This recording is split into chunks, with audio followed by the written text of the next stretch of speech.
दोस्तों प्रणाम, राधे राधे। कैसे होंगे? आशा करते हो आप लोग अच्छे होंगे। दोस्तों एक सोहर गीत है, आप लोगों को अच्छी लगेगी। लाइक शेयर सब्सक्राइब करना और कमेंट में लिख के ज़रूर बताना दोस्तों कैसे लगे। धन्यवाद। चलो सखिया सहेलिया हिली मिली सब चाली, हिली मिली सब चाली हो। चलो सखिया सहेलिया हिली मिली सब चाली, हिली मिली सब चाली हो। सखी जमुना का नीरा माला नीरा कालसा भारी लाई, कालसा भारी लाई हो।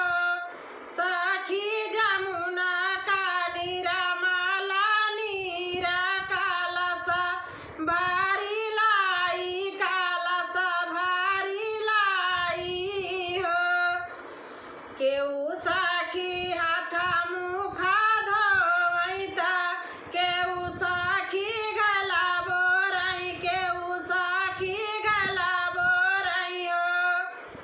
केहू सखी हाथा मुखा धोवैता, केहू सखी गला बोरई, केहू सखी गला बोरई हो। अरे यशोदा जी ठाढ़ी ओ नाई, कान्हैया का ताऊ रोवई, कान्हैया का ताऊ रोवई हो। अरे यशोदा जी ठाढ़ी ओ नाई, कान्हैया का ताऊ रोवई, कान्हैया का ताऊ रोवई हो। घैला ता धारी नागी नाउची गागरा ता तखत पर ऊपर हो। घैला ता धारी नागी नाउची गागरी तखत ऊपर, गागरी तखत ऊपर हो। यशोदा झपटी के चाढ़ी मालिया, कान्हैया कहाँ रोवई, कान्हैया कहाँ रोवई हो। यशोदा झपटी के चाढ़ी मालिया, कान्हैया कहाँ रोवई, कान्हैया कहाँ रोवई हो। चलो सखी सखिया सहेलिया हिली मिली सब चाली, हिली मिली सब चाली हो। सखी यशोदा के बिछुड़े कान्हैया, उन्हें समझावई, उन्हें समझावई हो।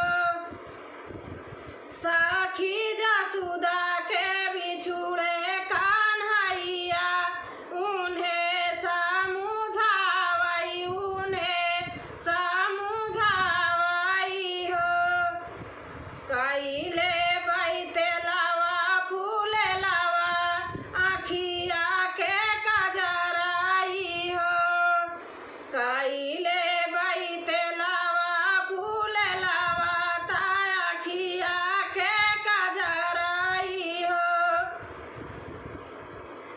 यशोदा कैले बाई सोरहु सिंगार, कान्हैया जाने नहीं भाए हो।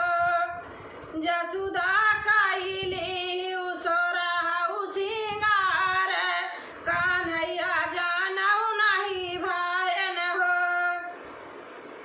नहीं